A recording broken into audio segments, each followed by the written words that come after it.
All right, ladies and gentlemen, this week we are going to start what we would have been doing in class right after our graffiti sketchbook covers, which is learning how to draw and how to draw realistically. So I'm going to do a little talking right now about some of the background information you need in order to do this week's activities, and then I'll talk about what we're going to do this week. So let's start with some science. It's actually going to disprove a little bit of what I'm going to talk about. But we're gonna watch this little video first.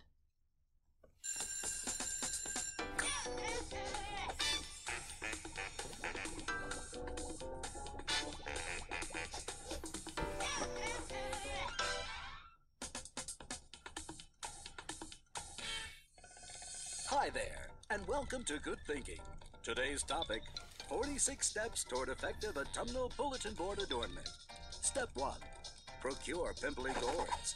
Wait, we're doing this now? Yes, there are only 23 decorating days until the equinox. Time is running out. Ready for step 2? I'll take that as a yes. It's how much orange is too much orange? Spoiler alert, there's never too much orange. Hey, now is not the best time. No, hey is actually step 7. Look, in 20 minutes, Amar's parents will be here to discuss his progress, or actually lack thereof. I gotta prepare. Amar. Oh, that shy kid. He seems nice. He's delightful, hard worker, gets along with everyone, but he's been struggling lately.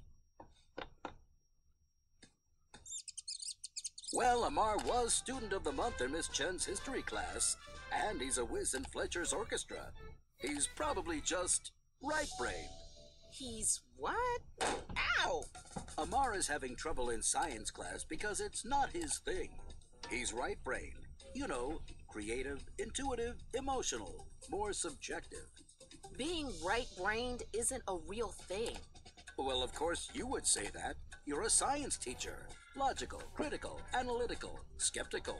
Total left brain territory. Sorry, buddy, but the whole left brain, right brain thing is just a neuromyth.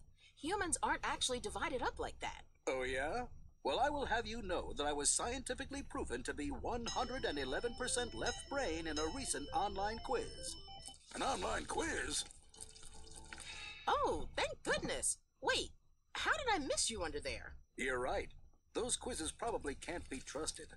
I once took one to see which famous literary character I am. I got Meg from Little Women. Do I not scream Holden Caulfield?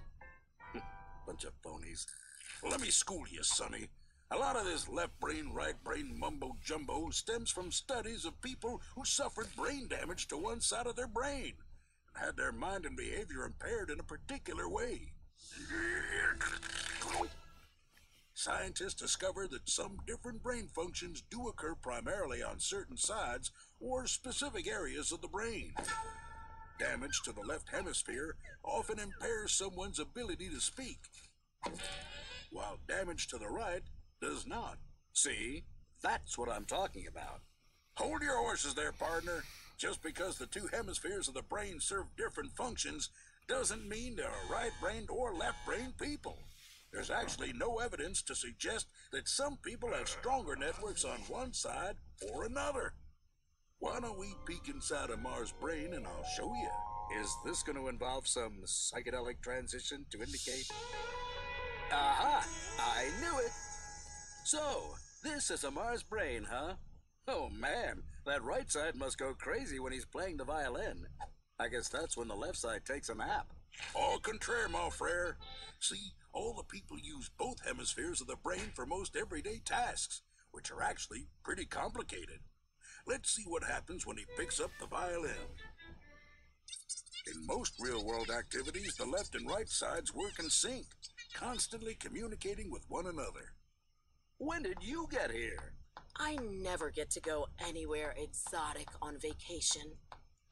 In fact, some research has suggested that better communication between the two sides of the brain produces better performance in mathematics. A little privacy, please. Oh, sorry. Okay. So maybe people aren't actually left or right brained, scientifically speaking. But aren't left and right brain personalities still a useful way to, no offense, Gummy, lump students into groups? Not at all. In fact, branding Amar in English history or a right brain student is unfairly limiting and may become a self-fulfilling prophecy if he's led to believe the myth that science will never be his quote-unquote thing. And to boot, even if the right-left dichotomy were true, that would still only be a tiny fraction of who we are, how we think, and what we aspire to be, due to the vast array of factors associated with learning. Motivation, resilience, role models, interests and inclinations, values, and beliefs, to name a few. Heck, even science itself depends on creativity and curiosity, typically seen as right brain traits. Come on, isn't science mostly numbers and calculations? Are all narrators reliable? Amar might be more keen on English and history right now, but that doesn't mean that he's only creative and not logical, or that he uses one half of his noggin more than the other. From arithmetic to forming hypotheses, science is a blend of logic and creativity. And scientists use their whole brains, just as artists do. And when you think about it, the entire progression of science depends on both being open-minded enough to ask new questions and explore novel hypotheses, and on being skeptical enough to scrutinize evidence and draw unbiased conclusions. Truth is, the kind of work Amar's going to do in school and throughout his life will be complex, analytical, and creative. And he's got the noodle to do that. So if it's not his noodle, what do I tell his parents? That's slightly above my pay grade. Hold on, you're getting paid? I need to talk to my agent. But remember that there are a host of other factors that could be affecting Amar's effort in science class. Perhaps our video on motivation would be a great place to start. Well, now that I stand corrected on all this, shall we return to my fall decorating theme? 2 words for you. Purple maze. To discover... All right. So, that video talks a lot about the 2 different kinds of thinking that are happening in your brain, which, as it says, both need to happen for you to be a good scientist, for you to be a good artist. Now, where that leads us is left and right brain. Talking about left and right brains is kind of important when it comes to art, in that it's talking about 2 different ways of approaching something. Your left brain, or some of those kind of left brain activities, even if it's not actually in your left brain, are those verbal, scientific, mathematical, logical kinds of activities. Your left brain is very logical. Your right brain, or right brain thinking, if we just call it right brain thinking, it's not really your right brain that does it, but your right brain thinking is talking about observations and imagination and those kinds of things. And when we're talking about observational drawing, which is what we're getting into, observational drawing means using your eyes. It means looking. When you're talking about right brain drawing versus left brain drawing, this is what you're talking about. When we're talking about the stages of human drawing, when you first started drawing, this is what humans look like. Now, these drawings look kind of silly, especially us looking at them now as middle schoolers or adults. You're like, why did I think that was the best drawing ever? But the thing is that if I show these to kindergartners, none of them would think that they are odd. They would be like, oh, those are all humans. Your brain is not developed enough at that age to understand that this isn't really what people look like. But these drawings are very logical. So it's a left brain kind of drawing. So when we start drawing as humans, we start with left brain drawing. We start with logical drawing. We don't start with observational drawing. And now for a little bit of humor. Miss Hammond, I know you from anywhere, from his portrait of you. We realize now that you are getting into middle school and you're getting a little older, you're going to realize that those drawings that you were doing are not very realistic. And this is where we get to the point of, if I stand in front of a class of kindergartners or 2nd graders, most of them don't tell me they can't draw. They all think they are the best drawers ever, and they draw this and they think it is the best drawing ever. And the fact that it doesn't look realistic doesn't matter to them. What's happened now is that you have moved on from this logical drawing. And when I keep saying logical drawing, what I'm talking about is when you look at a human, do you see a head, arms, legs, feet? Yes.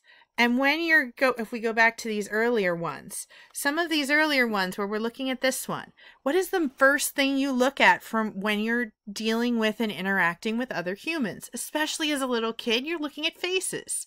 So when you're looking at a little kid, you think, oh, a face is the most important thing. And then the other thing that you realize very early on is that your legs or arms are important too. So usually that's what it is. It's usually a human, a head with legs, because you got to be able to run around, because that's what little kids like. I have a 2-year-old, trust me.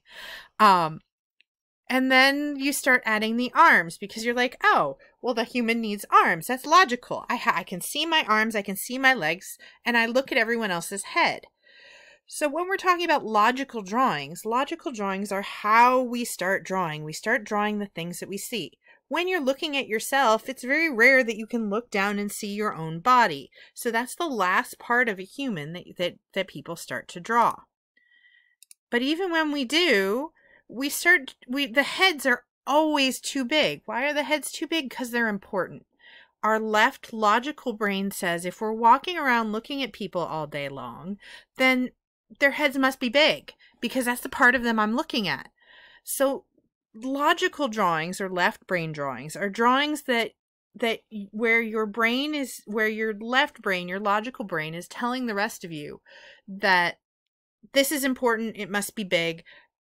But what's happening now is your right brain, or your observational brain, is growing enough that you're realizing that these drawings aren't right. And that is where we are now. We are at you are, as a middle schooler, at what is called the right and real. You are at a stage in human development where your brain has finally realized that your drawings don't look right. They don't look real. And that's where you start to say, oh, I can't draw. And if you can't get over this stage, if you don't learn to draw now, you're going to be one of those adults who walks around and says, oh, I can't draw. And I will say, there are teachers in this building who say that to me all the time. And it's not that you can't draw, it's that your logical brain can't draw realistically. And so what we need to do is get your logical brain out of drawing, because it doesn't belong there. It's not its forte. It's not what it's good at. Your logical brain is very good at reading and writing and listening and analyzing math problems, but it's not very good at drawing. Drawing requires observation. It requires using your eyes and really trusting your eyes to say things that your logical brain is going to say isn't right. So this week's drawing activities are going to frustrate your logical brain. It's going to frustrate your left brain. They're going to be activities that make you feel grr. Like if you are feeling frustrated and grr during this week, that is what is expected. So realize as you're doing these activities, if you're feeling frustrated, you've got to push through that, because it's going to frustrate that logical left brain that we as humans, like, think about it. If your left brain controls the right side of your body, as they said in that video, how many people are right-handed? If you're right-handed, that means your left brain is dominant, because most humans are right-handed, which means we're all logical creatures. So what we need to do is get that logical verbal part of your brain out of the equation. So we need to turn it off to make it so that it's frustrated enough that it gives up and leaves the other part, the observational part, the right part of your brain for drawing to work. Now, your drawings this week are not going to look perfect. They are exercises. They are not finished works. They should, however, be completed in silence, which is not talking or listening. Because talking is a verbal, activates your logical brain. So you need to find some place that's quiet to work. Each one will be turned in as a separate assignment.